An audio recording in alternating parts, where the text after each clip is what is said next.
Hey, welcome to Lenny Schmidts Quarantine Comedy. Thanks for coming. Thanks for tuning in. Thanks for regularly being here after the numerous mistakes we have made here on the show. I can't thank you enough for continuing to come to the show. I really appreciate it. We are here every Monday, Wednesday, and Friday, streaming live on YouTube, sometimes on Facebook, but always on YouTube now. Everything is uploaded or everything is done on YouTube. 6 o'clock at night during the week, we have content going up. Do me a favor, I'll get to this real quick. If you're on YouTube watching it right now, just jump down, subscribe, like the video. Do it. Like the video real quick, subscribe to the page. It goes a long way. I appreciate you guys being here. Thank you so much. Normally right around here, after the show, after we do these shows, I'll have the guest out in a few minutes.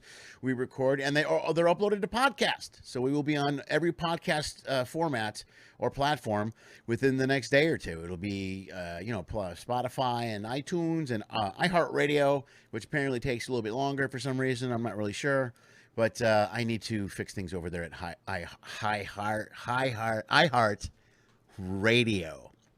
Right about here I go. There's news. There's a lot of news today. I'll get to it in a minute.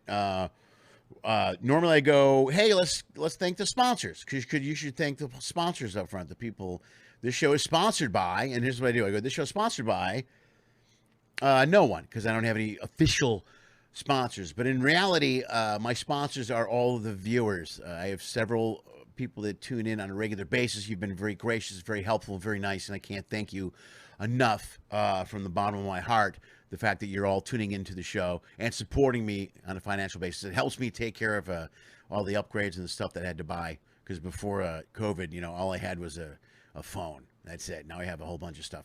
So thank you so much for supporting the show. If you want to support the show financially, if you're interested, if you like quarantine comedy or any of the online content that I provide, feel free. I made it easier. Look, just go to LennySchmidt.com/if you can.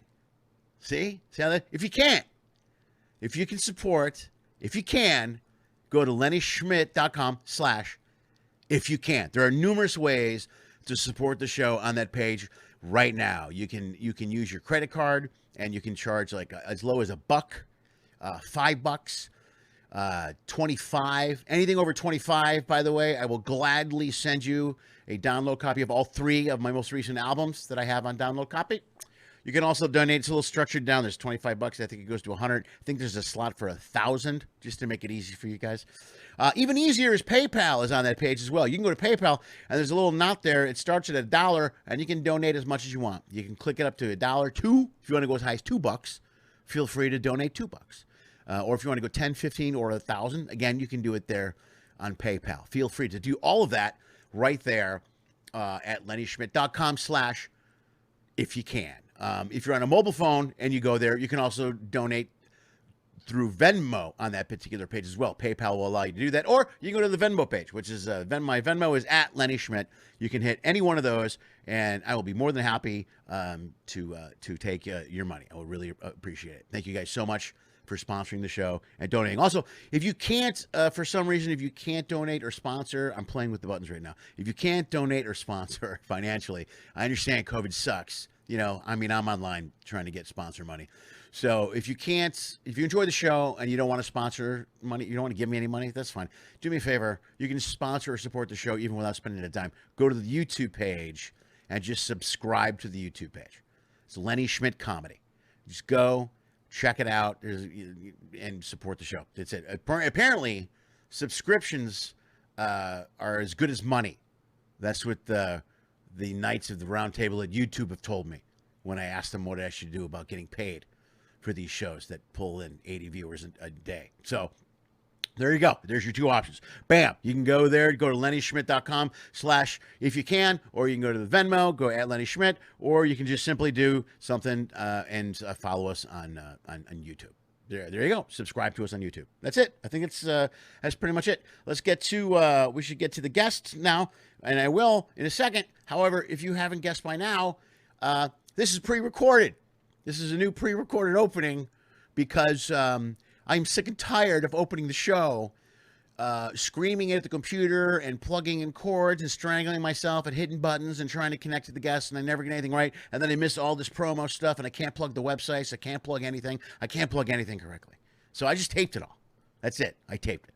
So now there's not going to be there's no issue. Now I got it all out there, and we're going to start the show like we normally do right now. So now it all goes to shit. Right now, it all goes to shit in 3, 2.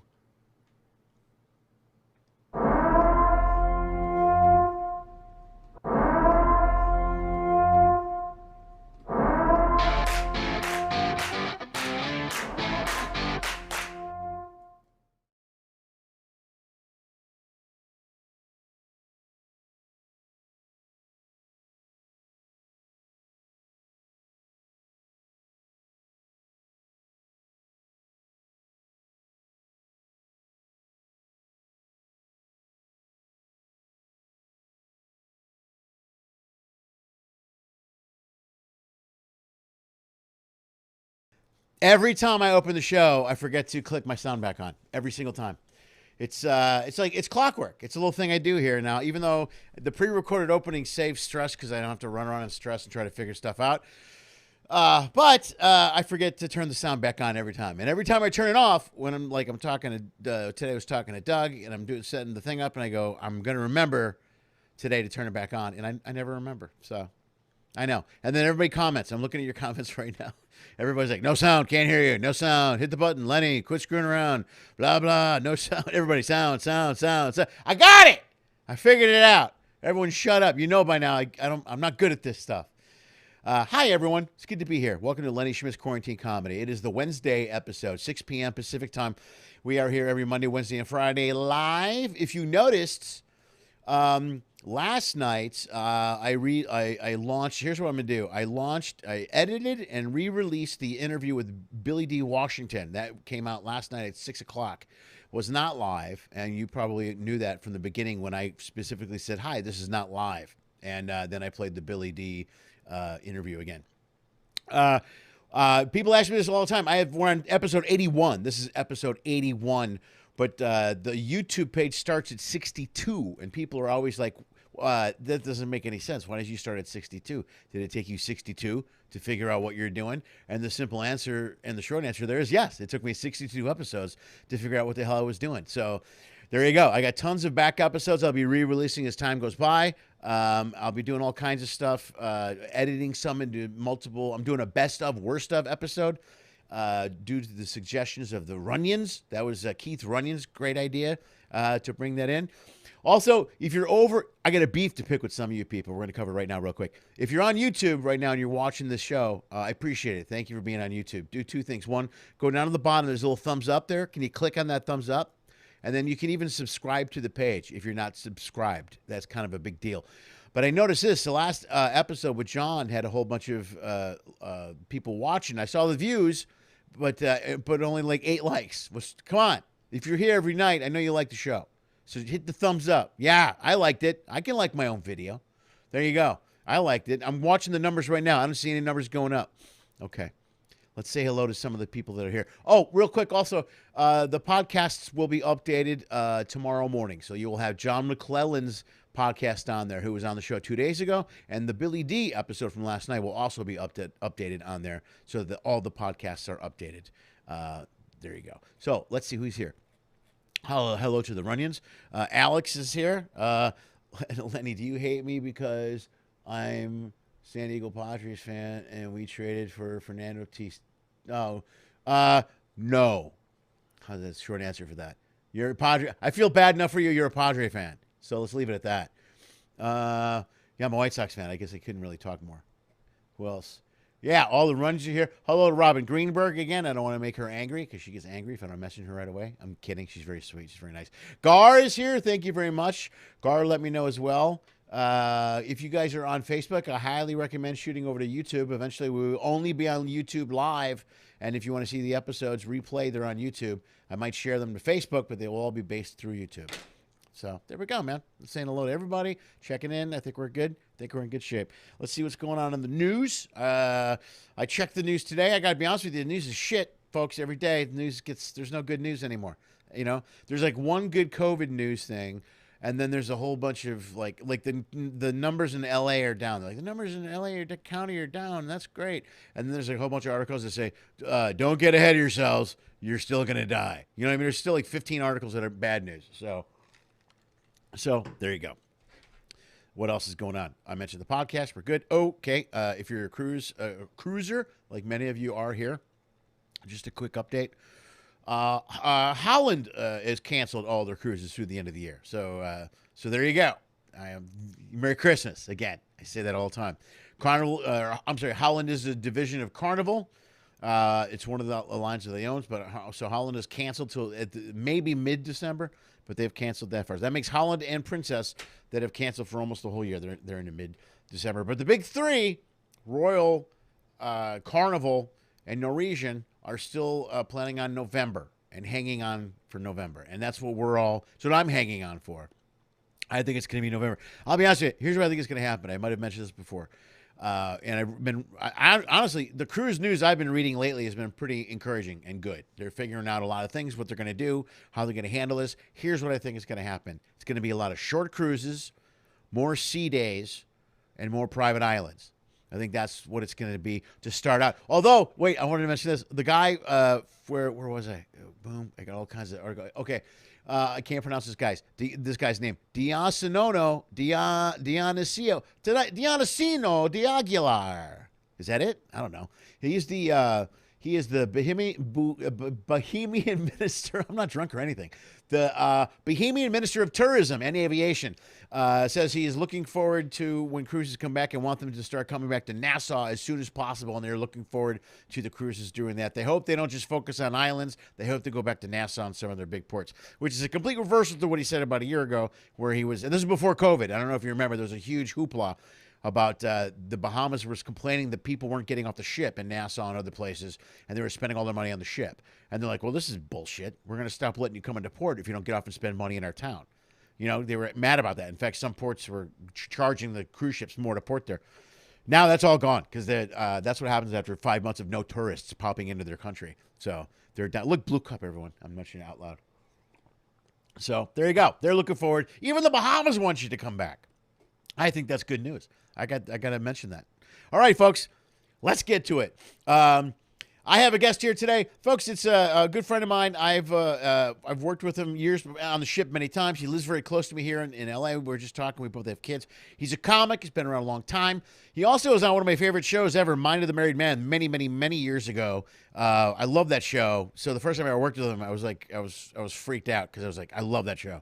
But he's a great comic, a great friend, very awesome guest. We'll see how good of a guest he is. We're going to find that out right now. Let's go. Folks, Doug Williams. Here is Mr. Doug Williams. Let's give it a shot.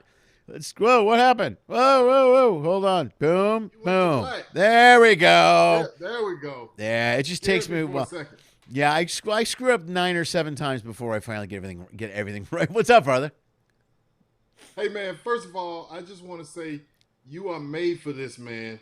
The look, the whole voice, everything, man. Those guys who have millions of followers and millions of, sponsor dollars have nothing on you. You just have to bring that in. Once you get a full load of sponsorship and a big audience, you on your way. Yeah? You on your way, man. All right. I like that. Thank you, man. I appreciate that. That's awesome. I can mention, as we have one viewer on Facebook right now, and let's see how many are on YouTube. I can't figure out how to read YouTube. I appreciate that. Thank you. I enjoy it. It's gotten better. I don't know if you saw the first few episodes. They were not good. It was me with my daughter and a phone and a lot of yelling. That's pretty much what it was. Hey, but the thing about it is, man, what you have built is the consistency, man. I mean, I remember when you first started. Now, man, you got a microphone with a thing, spit, popping peas thing over it. I got the thing. Yeah, man. I learned by mistake. You got the Chicago in the back. You pushing buttons. I mean, come on, man. You've come a long way. Thanks, man. People got to recognize how much work goes into this, brother. I appreciate that, man. Thank you very much. I feel very good about myself now. That's the best. Thank you. I need to have you on more often, damn it. I know. The most compliments. Especially when you're unemployed like this. You need somebody to pick you up. You know what I'm saying? Right. A little something, man. A little something to make me happier. Besides that Uber Eats I'm doing at night. Hey, so how's it going, man? What's going on? You said you just flew back in town. Were you shooting out of town? Is that correct? You shot a pilot? Yeah, man. I booked a pilot, man. I booked a pilot that shot in Oakland. We went. You know what's crazy, man, is I've been getting more work since this pandemic hit Dude. than I was when everything was normal. Good Because for you, brother. you know it's like half a dozen on one, six on one hand, half a dozen on the other. When there was no pandemic, we were always working. You know what I mean? And when you do a lot of cruise ships, you're kind of isolated from the world. And, Yeah, right, and right. we were on borrowed time. Whenever we were here, we were on borrowed time because we knew we had to go back. You know what I mean? No, right. So, You get, and you're out of this town. You're out of this town for more than 6 days. They forget how you are. You know what I mean? You got to be you gotta get back exactly. here. So, Yeah. So, I cashed in on some favors, man. And that's one of the things that I feel like with us, as comedians, especially, we have a lot of testosterone in terms of calling people saying, hey, man, is there anything you can do for me? I'm looking for this. I'm trying to get back into this. I'm trying to get back into that. We oftentimes feel like, well, hey, they know I'm here. They let them call me. But, man, since I've been back, I've just been reaching out to people, reconnecting. And that's the way this whole pilot came. I reached, I saw a good friend of mine, Joe Torre, who's a established comic. People know him. He hosted Def Jam after Martin Lawrence. And we got to talking. We're in the same fraternity. And he just called me and said, hey, man, I got something for you. And bam, he put me in this pilot, man. Gave me a really nice part in this pilot. And I felt good, man, to work, to be on a set again. I haven't been. You were talking about Mind of the Married Man. It reminded me of that show because let me tell you, Mike Binder wrote, produced, directed, and starred in that show. Did he really? And that's a heavy he load, did brother. everything. Yeah. He did everything. And we had what's the guy? Bobby Slayton was on the show. Bobby Slayton was on. Yeah. Yeah. And a lot of people gonna have to Google Bobby Slayton to see who he is. He has the raspy Some voice. of them might know, dude. But, I love that show, though. I watched. I never missed it. I watched every episode of that show. It was really good. It's a really good show. It was such a great show. But you know what the problem with that show is, and people are going to have to now, you're going to have to go to YouTube and type in Mind of the Married Man to see the show. We actually came out the same time that Curb Your Enthusiasm came out. But what ultimately, really? Yeah, we were on the same, we came out at the same time. But the problem with Mind of the Married Man, and we weren't able to figure it out in time, is that it was a show that really had no audience because it was a show about infidelity. Mike Binder was married, but he wasn't sure what he was missing out from the single life. So he didn't know if he wanted to cheat. He was, having these. So men were uncomfortable watching it with women because we were dropping a lot of things that would make women go, you do that. Or, I remember one time. So hey, wait a minute. Yeah. So that kind of killed us. You really need a female base with any show. You have to have. No, that's a very important thing, dude. You got to have. It was kind of like what's the show? I can't think. The big one on HBO with the 4 women. The one that I have friends that swore by that show. The girls yeah, I in know New York, exactly what you're talking Kate about. Christie. What that can't. This is how bad I'm out of touch. Sex in the City. Yeah, Okay. Sex in the It was City. like a male version of Sex in the City, and no one cares about the male version of Sex in the City. You know what I mean? Right. In a lot of ways. And if women you get can go out and cheat. Yeah, and women can talk and sit around talking about men. That's right, girl. Yeah, you do it. You go, girl. You go. That's right. He's not treating you right. You go, girl. But when men do it, they're like, oh, this is just ridiculous. So. You pigs. See, you're all pigs. And you're like, exactly. I'm not a so pig. that led to our demise. So we only did like 2 seasons on that show. So yeah, that was a good show, man. Well, dude, I'm glad you got. It's nice to get up and act again, right? That's got to be cool. What's crazy about it too, man, is that you don't realize when you stay away from something so long, how hard it is to get back into it. For example, I don't know about you, but I haven't done stand-up since March. Yeah. And I'm just giving people the inside scoop about stand-ups. If you go 2 weeks without being on stage, you feel your timing is off on this joke. You forgot to put that little tag on this. Dude, I don't know about you, but I haven't been on stage in months. So just the thought of going back on stage now, man, I get those, when we first started out, those butterflies, like, the other day, I just tried to go through my routine just in front of the mirror just to see if I could remember. Dude, I've forgotten half of my act. Yeah, right. So, right. I mean, when was the last time you did stand up? I did. Well, I did one show in San Clemente, California, about 6 weeks ago. Right when Orange County opened up, and San Clemente, like San Diego County, all that opened up. And I know a guy that books a bar down there, and he's like, it was right when right when the riots started. It was right when the riots started. You know, with all the protests and the riots. And he booked me once and I canceled because I didn't want to go because it was when they were looting everywhere. And I'm like, I don't want to leave my daughters. I was worried about leaving and not be able to get back. That's what I was worried about. I'll be honest with you. I was worried about going down there. That was a smart call for you because I'm going to tell you, doing a looting spree, you will stand out like a sore thumb. Yeah, dude, They will know this guy doesn't belong here. You end up being a victim of the looting. So smart move for you. I got my khaki shorts on and my Bears hat. You know what I mean? Just hilarious. Yeah, with a big Starbucks cup going. What are we looting now? What are we doing? Yeah. As soon as you come in, it's like when the record scratches at the party, like it just turns. Stand up for justice. Who is this guy? I don't know. I was just here to. So how was it? Performing though. I mean, when you did it, were you it was weird, man. One thing I did do before I did that show too was I did some of these Zoom stand-up shows to try to teach myself to work that muscle and try to work that format. They're not. First of all, they're not that much fun as far as I've done 45. I did almost an hour once Zoom just myself, just going. But I forgot. I've been asked to do that several times, but I don't feel it, man. Yeah, I don't know what it is. I need an audience. I can't. No, I'm with you. How was that? How was doing it with Zoom? I did it just to push myself to try to do it. You know, because I'm like, if I don't do something, I'm gonna go crazy. I'm gonna go nuts. Did you feel weird? Was it weird though? It's totally weird. You stand in a little 2 foot by 2 foot area. The only good thing is like I don't have any pants on, so you don't have to wear pants. Like I can get up and leave I can literally just walk from my bedroom and hang up the backdrop and just grab the microphone. The first one I did in a chair. And then I go, I did feel comfortable. And I had a couple people comment. They go, I didn't know you were going to be in a chair. And I go, I didn't think it mattered until I started doing it.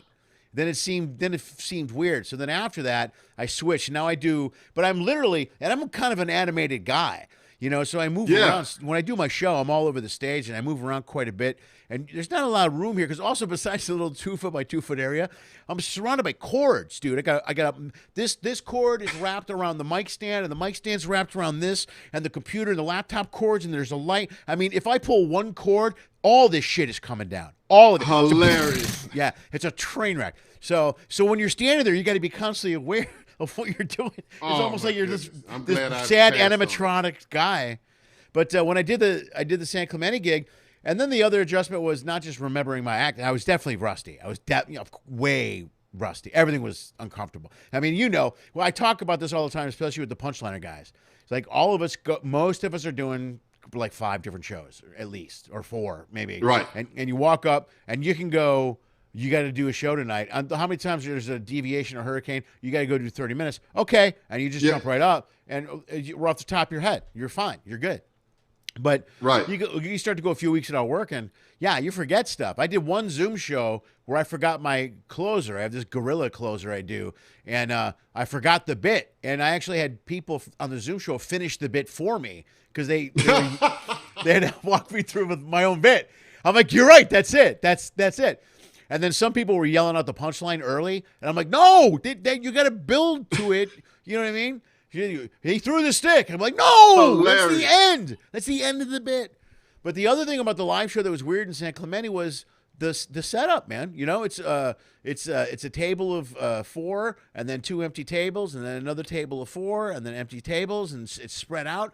And people were just getting out, so it was like this weird caveman groundhog thing going on. Where people are showing up with drinks, walking around a bar, just looking confused, and we've been shell shocked for 2 months, stuck in our house. It was right after we started going out doing stuff.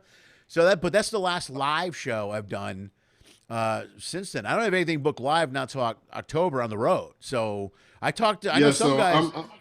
Jason Blanchard did a show. I talked to him a few weeks ago. He did a show.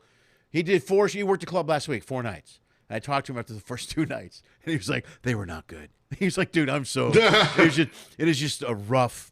He goes, by the weekend, I felt better, but the first 2 were just, and people, we make it look so easy that people think that we can just, grab a microphone and get back to work. And I often tell people, it's like a production, like a play.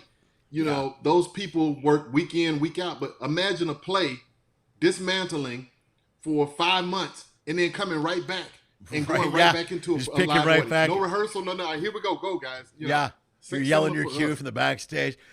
Put down the glass of water and talk about the toll booth. The toll booth. And you're just like, exactly, like a deer in headlights, exactly. confused. It was kind of fun because you're kind of rediscovering stuff too. So, like when I do a bit again, it's like doing it for the first time. Honestly, it's been 4 months, so you're like, it's like doing it for the first time again. So I just started doing. I tape a lot of the shows. I tape all my shows when I work on the road. I just started listening to them and logging the jokes, like writing the joke out. And it kind of, I don't have a joke log, like a full. So I'm trying to do that to have all this stuff written down on a computer somewhere, because I never did it before because I could always remember everything. I'm like, you know what? Right. I'm like, I got 3 shows tonight, no problem. I got a clean show, 2 adults, perfect, done. Let's go. Right. And you got to figure it out. Right. Now, if I had to do 3 shows now, I am in serious trouble. I don't know if I could do. I know. 3 I am too, different man. shows. I don't know. Yeah. You know, we have to battle with this whole COVID thing, you know, of not working, and then we have to be prepared when it's time to work. So you know, we're gonna be, it's like I said, 6 on one hand, half a dozen on the other. Well, I think that's why listening to the tapes and writing the act is helping me a lot, because I listen to my act. Although I'm sick of my voice. You know, dude, if you tape your stuff and you listen to it enough, but you got to listen, which sucks. You're like, well, I got to listen to edit and get better, but God, I hate myself right now. I hate every word that's coming out of my mouth.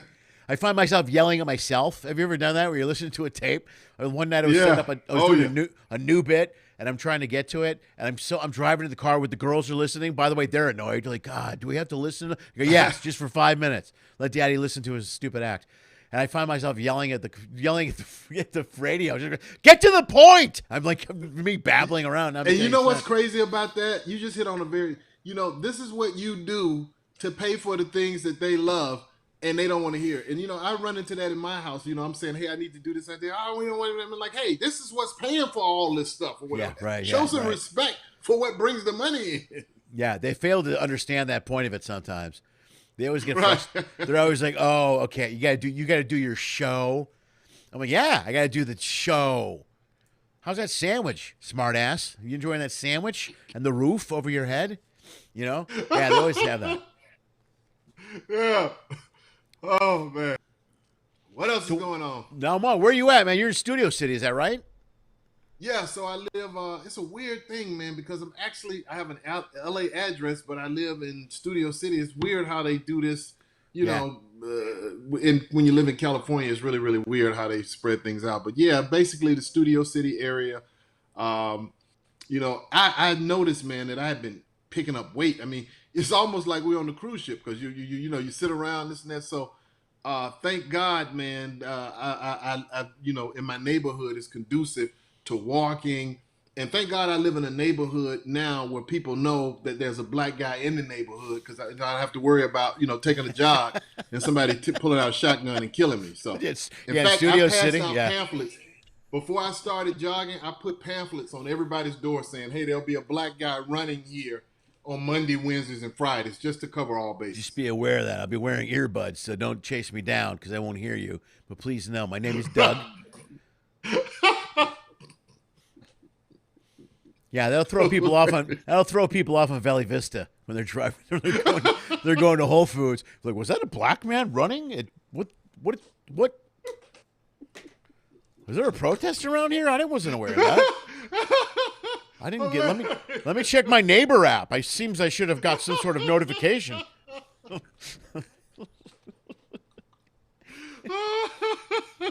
man, you got me laughing so hard over here. That's hilarious, man. Oh, all right, I'm gonna say this is a fun show. I'm gonna say hello. I got people that watch the show regularly, and some people have questions. So I'm gonna grab a couple questions for you. Yeah, put them on, man. Put them on. Quite a few of these people are cruisers, and they've seen you on the ships. The Runyons, I'm sure. Okay, someone just asked. Oh, if your pilot takes off, are you still going to do stand up? That's from Vince Mulligan. That's my buddy Vince Mulligan, who's good. Vince Mulligan. Thanks for that question, Vince. You know what, man? Stand up for me and most of the community, it's like therapy. I can't, you know, one of the things, and you touched on it, you know, it's like a part of my life has been, you know, ripped out of me. You know, I stand up for, think about it. How many years, Lenny, did we do it for little, and we're still not getting a whole lot of money, But how many years did we just do this for free? Where you would just go to a club to work? Yeah. So the it's first very 5 therapeutic, to 7 man. years were crap. Yeah. That's what I'm saying. And what we had to put up with proved that we loved it, because a lot of the situations that we face, if you didn't love this, you'd be like, man, I'm done with this. I'm not going to let these guys rip me off. I didn't get paid. You know, this guy tried to rob me. You know, well, my experience might be a little bit different.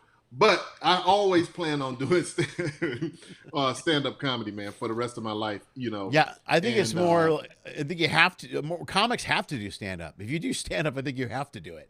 You know what I mean? It's a release, man. It's not a question of, I'm telling you, these 4 months have not been easy. You know, I mean, I didn't realize how much I needed a room full of strangers to tell me they like me. Before right now.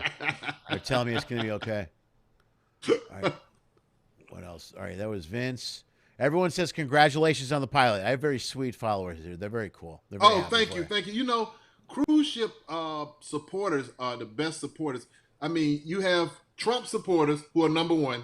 They're distant. And then you have cruise ship supporters, which is a distant second. So, yeah, I mean, you know, the cruise ship, I love the support we get from cruisers, they're amazing, man. Right, man? Even during all this whole, they've been great during this show and everything else. I get messages from people all the time just saying, or they'll hear one of my tracks on Sirius or something. I'll get a note. Hey, just thinking about you. I hope I see you again on a ship, blah, blah, blah. And you're like, dude, I hope I see you Awesome too. supporters, man. Yeah, they're the best. Love them, man.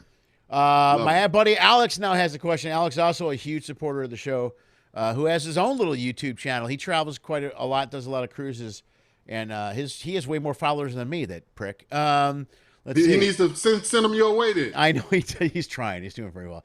Doug, nicest celebrity you have met or worked with? I don't know if that puts you on the spot, but I'm going to. Oh, that's a good question. You got some detailed question. I mean, these guys, man, that's a beautiful question. Here's what you do, Doug. You surround yourself with smarter, more educated people than you, and then things take off.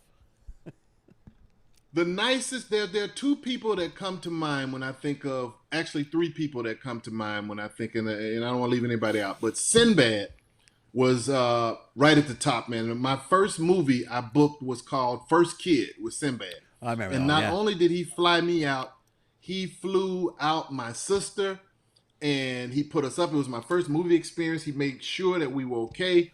Love Sinbad for that. Eddie Murphy, I was in the first Nutty Professor. In fact, I introduced Dave Chappelle. He played Reggie Warrington. I introduced him. Working with Eddie was just people don't know this about Eddie, man, but he is a genius. Eddie has the ability, and I've seen this several times with him because I was an extra on Life. I had a speaking role in the Nutty Professor, and I've been able to come by sets that he's doing because I know people that work for him, and they always say, come down, we're shooting. But Eddie has the ability to take a script, look at it, and instantly process it into who he is and put his spin on it. I've never seen anything like it, man. He can literally look at something, read it, and then the next minute he's putting a character in it. He's doing it because when we did the Nutty Professor, I remember one scene, they completely changed it around. Something happened where they couldn't do something. They didn't have permission for something. So they rewrote the scene, gave it to Eddie. He literally looked at it, and he had like a monologue. It was like a monologue. So it wasn't other actors. It was just him doing a monologue. In fact, I'll tell you what it was. It was when he was in the restaurant and he had to recite the formula for that thing that transformed him into Buddy Love. He looked at it and boom, 5 minutes, he was up doing it. I couldn't believe it. So I hung out with him. Dave Chappelle, really a nice guy. Now I'm going to let, it's out the box. Dave smoked so much weed on that set that I got contact highs walking by his trailer. I mean, I believe it. Is a Snoop Dogg type professional when it comes to smoking weed. I don't think that's a secret, so I don't think I'm telling any of his business. And and the other person that I worked with who was just fabulous was Bernie Mac. I did an episode of the Bernie Mac show. Oh man, I love. And let me tell you, man, my mother was in town, and the first day I went to the set, I went to Bernie and I said, "Hey man, my mom." We were rehearsing, and I said, "My mom's in town. Do you mind if I bring her?" I said, "She's never been on a set. Do you mind if I bring her by?" I kid you not. He stopped what we were doing. Said, "Hey, where the producers? Come out, come on." He called them out and he said, "Listen, if he doesn't show up tomorrow with his mother, do not let him on the set. He said, I want you to call the front gate. I want you to let everybody know if he does not bring his mother back every day he comes, do not permit him. And man, I brought my mom. And let me tell you something. In a weird twist of fate, what we're going through now with the COVID, all the precautions of putting gloves on, whatever, Bernie Mac had a disease called sarcoidosis. And what that disease does, it destroys your immune system. So if he caught like a common cold, it would almost be like a flu impact with him. Right. So he had that's going on that set was like we live now. Everything had to be wiped down. You could not touch him. You know, you couldn't cough, you couldn't sneeze. They were sanitizing things. And I never will forget, he told me, he said, look, as I asked him, I said, when are you going to do stand-up again? And he said, man, I have this disease that if I catch a common cold, so he said, I can't go around people. And he said to me, I'm trying my best just not to get sick. Because if I get sick with a common cold, it could take me out. Yeah, and right. Man, we wrapped that show, and I want to say almost less than a year, man, he got sick. And I knew when I saw him in the hospital, I said, that's what he was trying to, and he passed away, man. So yeah. Long answer, but those are the celebrities whom I've worked with who went out of their way to make me feel welcome and at home. I've never heard a bad story about any of the three of those, and I never met Bernie, excuse me, but he's from Chicago. I know a lot of friends that know him very well, and I heard the amazing gentleman stories about Bernie Mac. Besides the fact he was funny as hell, that you searched that that YouTube clip from the Apollo. Have you seen the one? Y'all don't understand. Have you ever seen that clip of him out there doing the thing? No. Dude, you gotta. I just saw the one he did on Def Jam, not Apollo. You mean Def Jam? Is it Def Jam? Where he does the thing, he tells the punchline, the music kicks in, said, and he kept going, I ain't afraid of you, motherfuckers. He kept saying that over and over again. That's a great. You know the story behind that? No. You know the story behind that? No. Let's explain. It's from the Def. It's from the Def Comedy. It's from Def Comedy, right? Is that what you said it's from? I thought it was Def Comedy Jam. Def Comedy. All right. Jam. It's just it's a clip of him doing stand up, and it's a big crowd, and they're rowdy and stuff. And he comes out, he'll tell a joke, and the music will kick in. And he just kind of does the shuffle, you know. And he looks at the crowd and goes, "I ain't afraid of you, motherfuckers." And the more he kept doing it, he goes, and he just kept going. Y'all don't understand. I ain't afraid of you, and just kept going. I ain't scared. I ain't scared of you, motherfucker. You got to Google it and look it up. It's one of the best. It's one of the best things I've ever seen stand up wise. But here's the story behind it, because when people watch it, I want them to know the story behind it. The guy before him got booed off stage. He didn't come there to do that, but they booed the guy off stage. So he went out and said, "Look, let me tell y'all something." Right. And you can see when he first started that set, he said, "I ain't come here for no foolishness. You know, I'm letting you know that right now. I ain't about all that foolishness." And he said, he went to the DJ. He said, "Every time I tell you to kick it, have a song ready." Yeah. So that was born out of fear of not wanting to get booed. So every time he said, I told a joke and they laughed, he went, "I ain't scared of you, motherfuckers. Kick it." Yeah. That's the story behind it. So when people see it, they'll know the story behind it. Dude, it's so powerful because it's him. And I mean, I've been in a room where you're surrounded by people, and there's you know, whatever, 1,000 people, 2,000, 12,000, however many people it is, and it's just you. And for him to have that power to stand there and say that, and just go in after that situation where somebody got booed off, that's powerful, bro. That is just. And I talked to him about that when we worked. In fact, if you go, you can see the scene that I did with him. If you go to YouTube and you do Bernie Mac and Doug Williams, you can see it should come up, the scene that I did with him. I played a repairman. Actually, man, I had such a good time on that set. And another tragic thing, he told me that if they came back for another season, he was going to make me a reoccurring on that show, man. We had so much fun right on. shooting the show. Yeah, so. I'm trying to. Great question, by the way. Great question. Man, I really like your show, man. We're going to have to do a national campaign, man. See if we can get the NAACP to come back and help you. I mean, you got to have a certain amount of black people on. But if you can meet that quota, we're going to see if we can get the NAACP to help you out, man. Get some followers. Dude, hold on. Yeah. All right, dude. I think I can find. I'm gonna try and get your clip up here from the show.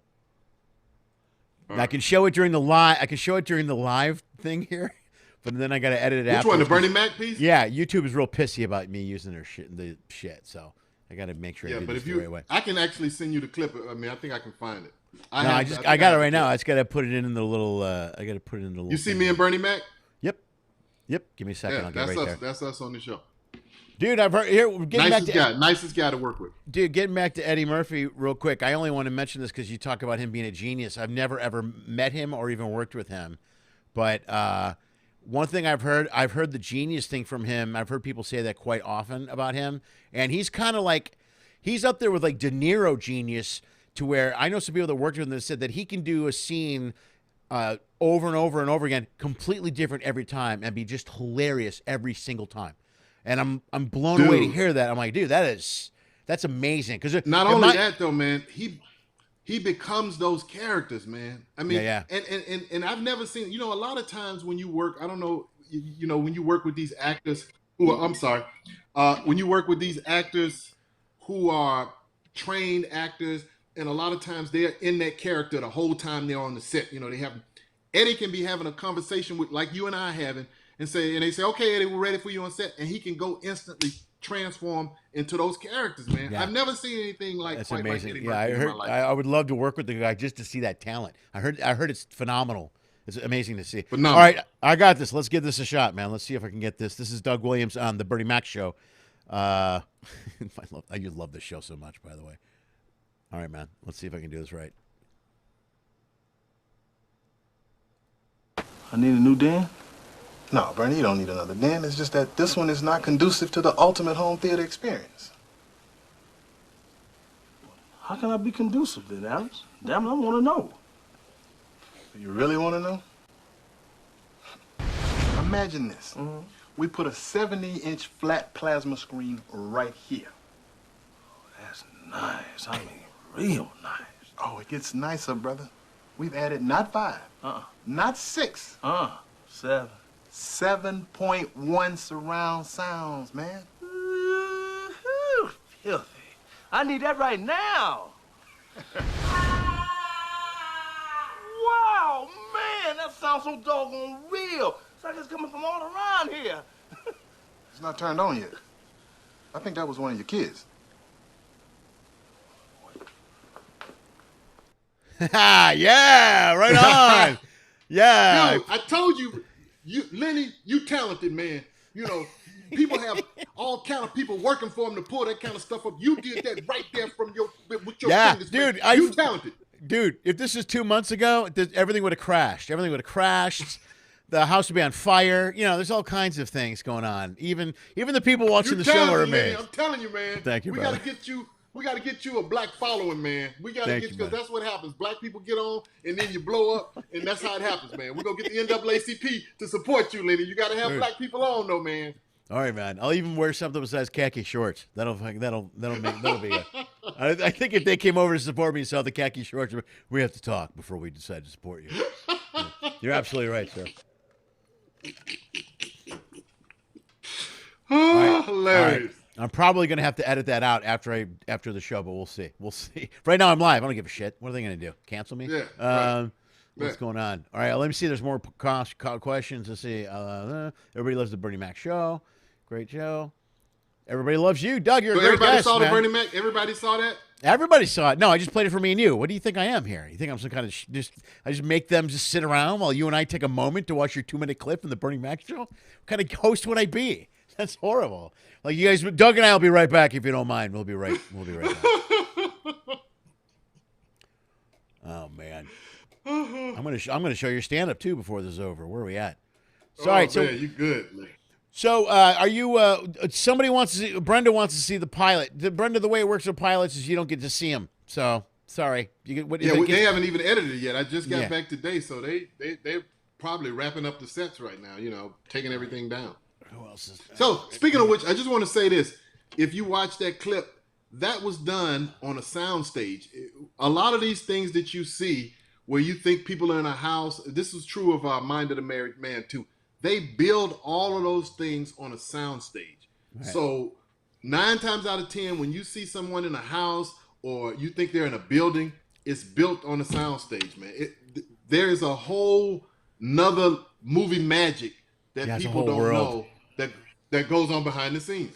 Well, when I did, where'd you shoot that? What studio were you at when you shot Bernie Mac? Where was he at? We Radford? shot that on CBS Radford. Oh, right on. Okay, right over here in the valley. Right. I did. When I did Desperate Housewives, we shot it over at Warner or on the lot there, right? Warner, is that right? No, that was the CBS Radford too, because the CBS Radford was Desperate Housewives. Yeah, but when I was on, we did. But their house, the cul-de-sac, is that little cul-de-sac that used to be the Leave It to Beaver one, which is the one that's on the Universal lot. So when I shot, we you're right. That's the Universal lot. You're right. Yeah. It's Universal. So we would go back to the Universal lot, and the thing there was they shot all of the exteriors were just where there were some houses there, but all the houses were fake. You know, those houses are fake. So the front of the houses, you walk in, and behind the front room is craft service. That's what I mean. That's what you just did. And everything was fake. Also, the light posts and the fire hydrants are fake too. They just pick them up and move them across the street. Yeah, move it all. Yeah. When we did Mind of the Married Man, we shot in a bar. The ice cubes were fake because they want to keep the continuity. They don't want them to melt. Yeah, absolutely. I forgot about that. Yeah, you can't have them melt. Yeah. Like, see what you learn when you come on the Lenny Schmidts show? Lenny man. is going to give you the window into everything that goes on. He's like a magician that tells all the tricks. That's Lenny Schmidts, baby. Yeah, I'm going to bring it, man. I'm going to bring it. What else do we got going on? All right, man. Since I'm on a roll, let's show some of your stand-up. Let's do that. This is the clip I was going to show before we started, but this is Doug Williams. Dude, by the way, I love this clip. Let's talk about it afterwards. This looks beautiful. I don't know when or where you shot it, but I'm a big fan. Oh, let me – okay, hold on. Here we go.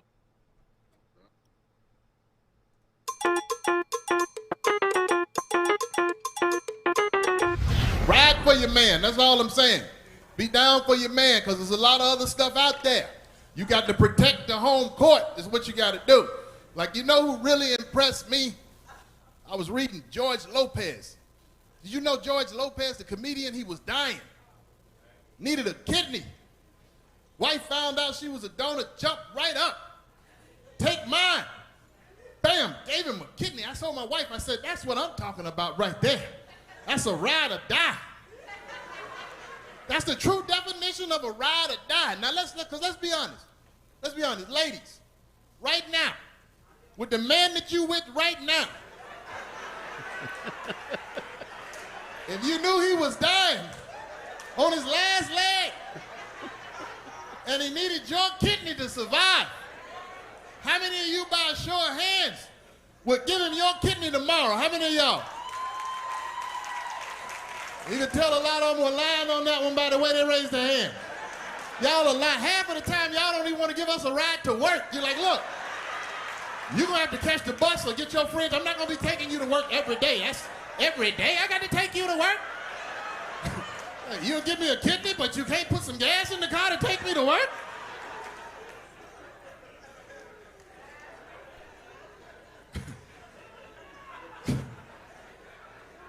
And I don't know, fellas. I'm going to be honest with you. I don't know about accepting a kidney from your woman. It'd be a blessing and a curse at the same time. Be a blessing because it saved your life. But if anything go down, you will never hear the end of it. You will never be able to live it down. Oh! So you thinking about leaving? Well, I tell you what, you can go, but set that kidney on the table. Give me that kidney, set that kidney on the table. You can leave, but I'm gonna need you to set that kidney on the table, player. I'll holler at you later, leave that kidney on the table. You will never hear the end of it. Dude, I love that bit anyway, but the second part of the bit is the best part. I could, as a divorced man, I know that moment. That dude, there was no... That will never go. That is hilarious. You'll never live that down. Thank you. I would almost pass. Man. I would almost pass on the kidney. I'd be like, you know what? Fuck it. I'm good. I'm good. I'll drink. I'll just hook me up to that machine. I'll be okay. I'll figure it out. Because you know women will never let you live it down when they do something for you. That was classic. Because women are like that too with sex. You ever notice that? Like once a woman gives you sex, there's nothing you can do to top it. You can go out and say, I bought you a house and I gave you some coochie. And yeah. Like, okay, I guess we're even. Yeah, but yeah, you think about it though, she's right. You know what I mean? She's absolutely right. If she's giving me sex, there's nothing I can do to make up or make that better or equal that in any way, shape, or form. I'm It's really guys like you that are ruining the game, Lenny. It's I know. guys like I'm messing up the that are curve. putting My bad. pimps and players out of business. I know. I'm sorry. I should know better. Oh man. Robin Greenberg says you're hilarious. Robin's a big supporter of the show as well. They love the clip. Oh, They're tell good. him I said thank you, Robert. No Thank problem, you, man. They're Thank good. you, buddy. Alex had a question too. He wants to know if you miss Alabama. It's Alex again with another question. You know what, man? If I'm being honest with you, Alex, I don't really miss the South now, man, especially the way race relations are right now. The South is still so divided right now, man. And one of the things I like about LA, there's so many different nationalities here. You can't just hate one person. You got to give everybody their equal amount of hate. You can't focus on blacks because the Mexicans will take over. You know what I'm saying? You can't focus on this. Yeah. So everybody gets their fair share of hate out here. Yeah, you'd be exhausted if you just focused on one group. They'd be like, I can't do this. I got to equally. In the South, it's black and white. Yeah, that's black and white. No pun intended.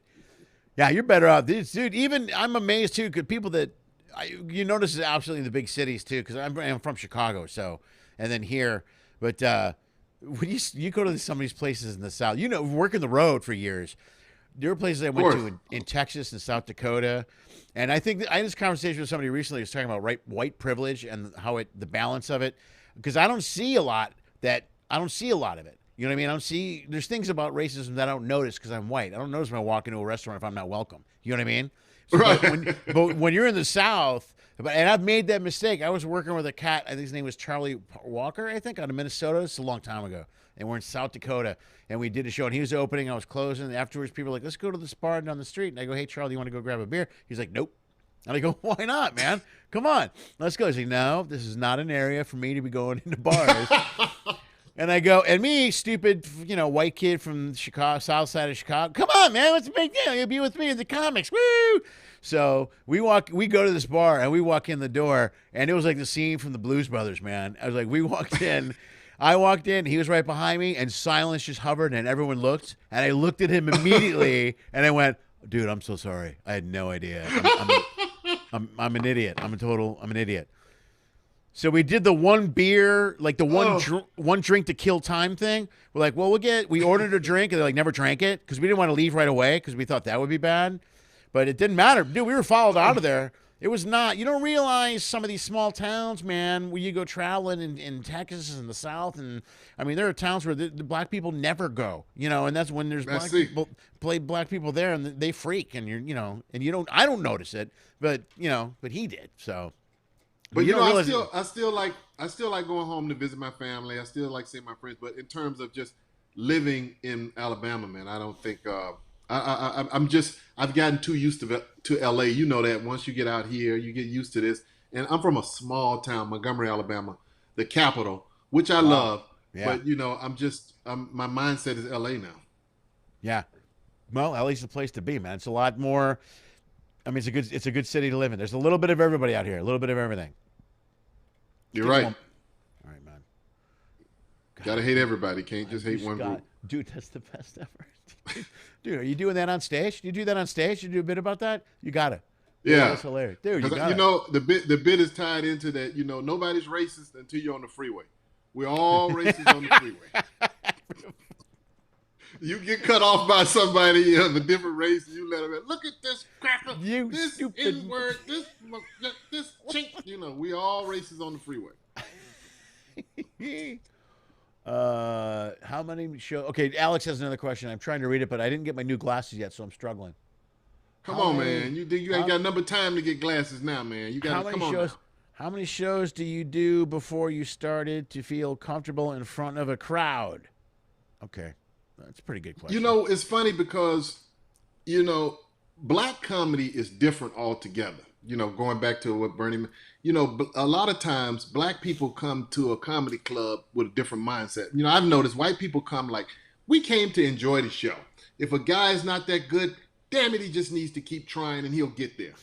Black people come with like, I paid $15. You better make me forget that my light's about to get turned off. And you better be funnier than Uncle Richard at the cookout, because Uncle Richard is funny. You better be funny than Uncle Richard. So you really have to make black people laugh, or else they're not gonna sit there quiet. They let you know, oh, boo, boo, boo, get off the stage. So to answer his question is, when I got to the point where I didn't fear performing in front of an all-black audience, that's when I started getting comfortable on stage. Or that's when I knew, all right, I'm doing pretty good, because black people are not booing me off stage. I have been booed off stage, and and it's personal with black people. Not only will they boo you off stage, they'll threaten to hurt you afterwards. You know what I'm saying? Yo, man, that was bullshit you was up there talking about. Like, hey, bro, I was just a show, man. That's all it was. So, not all black audiences. They're following you out to the parking lot? That's not Hey, I want to talk to you about that. No, dude, I'm done. Oh, no, we're not done. Yeah. We're not done. Yeah, like, yo, you owe me $15 for that bullshit, man. Where's my money? Fucking here. I'm sorry. Jeez, I can get out of here, man. What the hell's wrong with you guys? Yeah, good question, though, man. You got some great guests, man. Louis, we got to take this show international, man. You got to be bigger than this, man. Come on, man. You got to be bigger than this. Look, man, I could take this fleece blanket and go anywhere in the world. This fleece. I just started using the fleece Chicago blanket again because I got tired of looking like a prisoner. I was always that's a great set dressing. It was always, if you flip this over, I look like a terrorist. It's just a beige. For a while, I had the Chicago flag hanging up here. That really looks like Al Qaeda. That doesn't look good at all, man. Oh, that's hilarious. Yeah, man. that's not a good sign. Hilarious. All right, man. I think we're gonna roll, Doug. This was great, dude. You guys were great. Everybody was good. Doug, you were great. You're a great guest, man. You should do more. You should do more shows, my friend. You need to get the black community behind you. I'm gonna call the NAACP. I'm going to say, hey, man, have you seen Doug Williams on my show? You got to check him out, man. He wears the hat backwards and the sunglasses inside. It's awesome. You got to check him out. Hilarious, man. Hey, I just want to say, man, I've enjoyed doing. Thank you for having me on, Lenny, man. I do want people to know that I met Lenny on the cruise ships, man, and we both came into a situation. A lot of people don't realize we do these cruise ships, man. It's like serving time together. And by that, I mean is that we're all we have. We're down below deck with nothing but foreigners, and we bond. I mean, it's literally, and people, I don't know if you've ever been to jail. I've been to jail. You bond with people in jail. Yeah. So I met Lenny, just a great soul. We both shared the fact that we were away from our kids, and that we just had a kindred spirit of sorts, being that we were both family type guys trying to do the best for our kids. So it was just an honor to come on here and do this show, man. I wish you nothing but the best, Lenny. Keep up what you're doing, man. You've made leaps and bounds since you first started, and I'm pulling for you, buddy. Thank you, buddy. I appreciate it, man. That's the best. Doug Williams, everybody, clap at home. Do it for me right now. That's Doug Williams. Hercules. That is Doug Williams, ladies and gentlemen. My good friend Doug Williams. Thank you guys so much for tuning in. This was great. This was a good show. This was a lot of fun. Thank you very much. As always, if you enjoyed the show, please like. I'm looking at the likes right now. There's I have 12 likes. That's that's good, but maybe that's all 12 of you. I'm not really sure. We'll have to find out. You guys are the best. I like the applause. Thank you guys so much. Monday, Wednesday, and Friday live on YouTube. Please check in, subscribe to the channel, do all that stuff, and like the videos. Do that for me. Live show. The next live show is Friday at 6 o'clock. Check it out Friday, 6 o'clock. Manny Oliveira will be here Friday at 6 o'clock. Tune in and check that out. Tomorrow, there'll be a little something coming up at 6 o'clock for you guys to check it out. And that's it. I guess that's all I got for you. You guys, you've been the best. Thank you so much. I'm doing a table read in about an hour. I don't know if that's going to be on the internet. If it is, I'll share it. There we go. If it's going to be on the internet, I'll share it so you can check it out. But it's me and a bunch of actors reading a script. So I don't know what that means. You guys have been great. Thank you so much. And as always, this is where I take a breath. Wait. This is for you guys.